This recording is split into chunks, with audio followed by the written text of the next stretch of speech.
On va travailler aujourd'hui sur Neil Chagi, qui est le coup de pied marteau.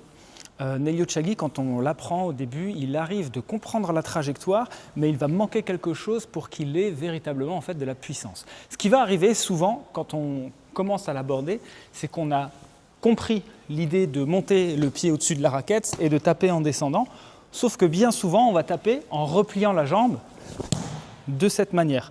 Alors c'est sympa parce qu'il y a un contrôle et qu'on ne s'écrase pas avec le pied au sol, mais en réalité, ce n'est pas une frappe qui va avoir de l'impact. Alors attention, je ne parle pas d'une exécution qu'on va faire en compétition sportive. Là, je parle d'une exécution puissante. Voilà.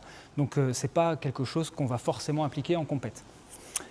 Donc maintenant, l'idée, c'est qu'à l'impact, on va vouloir garder la jambe tendue jusqu'à la fin. Et en plus de garder la jambe tendue, on va envoyer en fait notre bassin vers l'avant. Je vais imaginer rentrer mes fesses.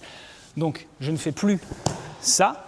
J'imagine faire ça. Et vous voyez mon buste, il fait un mouvement de levier assez conséquent pour, en reculant le haut, avancer le bas. Ça me permet aussi d'être protégé, de protéger un petit peu mon visage en ayant un léger retrait. Donc, je passe de ça à ça pour avoir plus d'impact. Je vous invite à essayer, n'hésitez pas à me dire si vous avez réussi ou non.